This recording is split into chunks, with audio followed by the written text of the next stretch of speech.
Hành trình tái sinh bắt đầu từ bãi phế liệu. Mỗi chiếc vali mang một giá trị tiềm ẩn.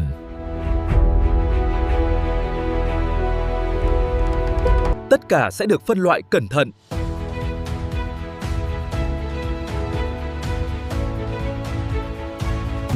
Bước đầu là gột rửa sạch bụi bặm.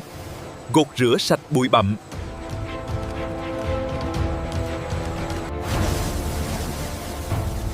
Công nghệ áp lực cao, đánh bay cặn bẩn.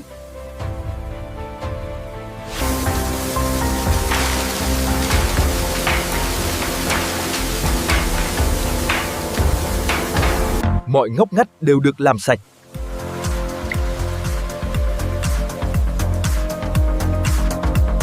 Nước phải được loại bỏ hoàn toàn.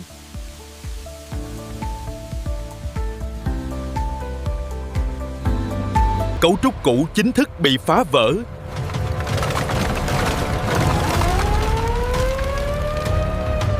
Biến những khối cứng thành mảnh vụn đồng nhất.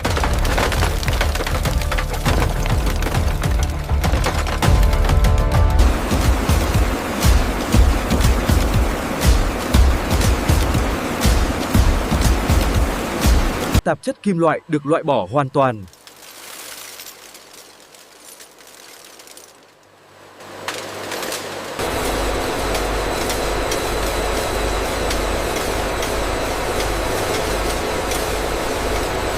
Kích thước đồng đều là chìa khóa của độ bền.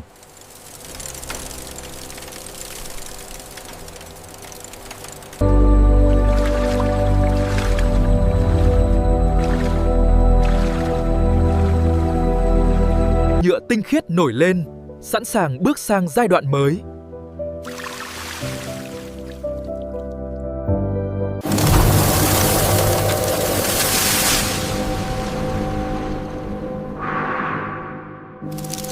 Quá trình nung chảy chuẩn bị bắt đầu.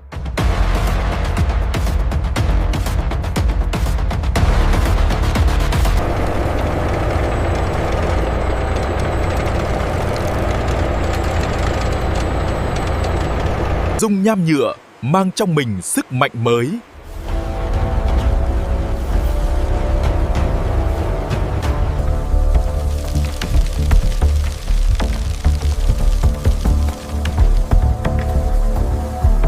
Cú sốc nhiệt định hình lại cấu trúc phân tử.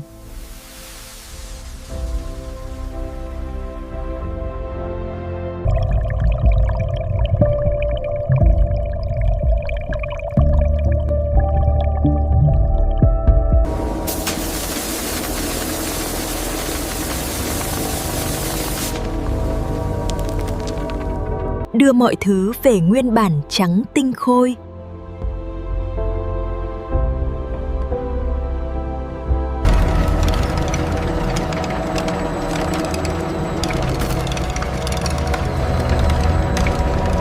Cấu trúc vi mô được siết chặt để chịu lực tối đa.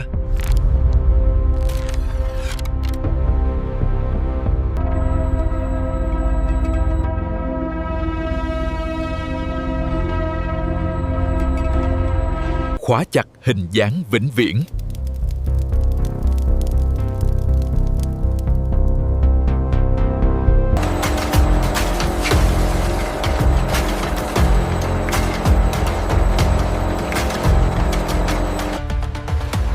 Hàng vạn dải nhựa nay đã thành sợi cơ bản.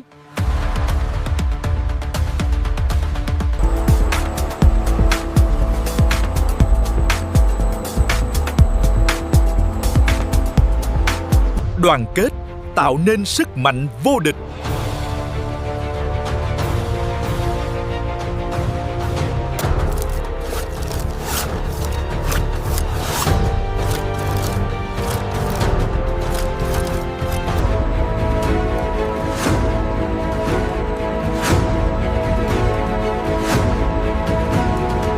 Ba mảnh ghép hợp nhất thành một thực thể, không thể bẻ gãy.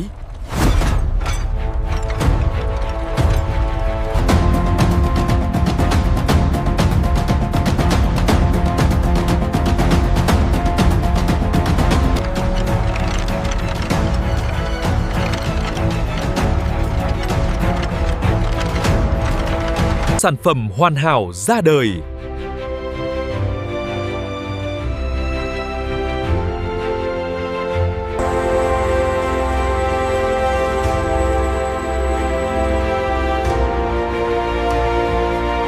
Độ bền được đo lường bằng chuẩn mực khắt khe nhất.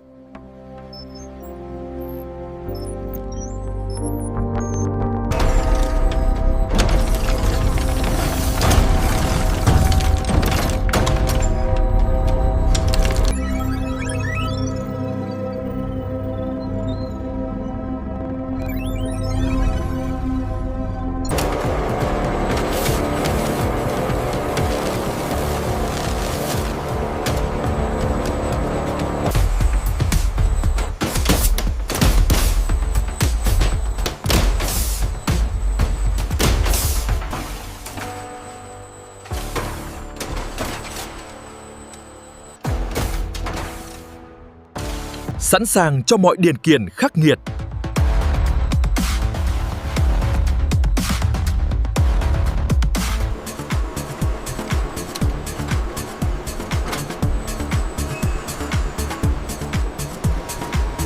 Kho tàng của sự tái sinh.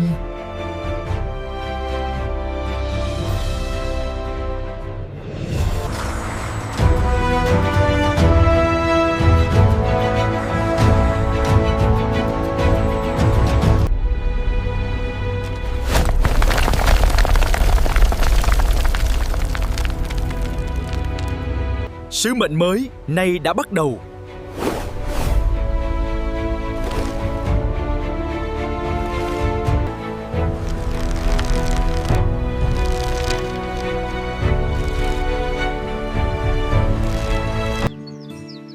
Trở lại với mẹ thiên nhiên trong một vòng tuần hoàn khép kín.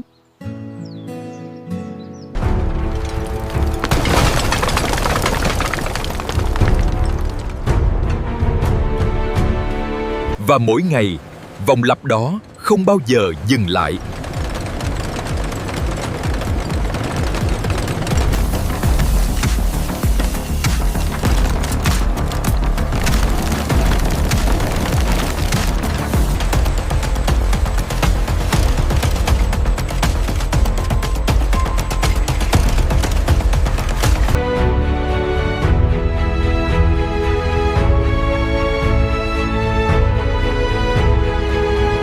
Từ phế thải, chúng tôi tết nên những kết nối bền chặt cho tông lai.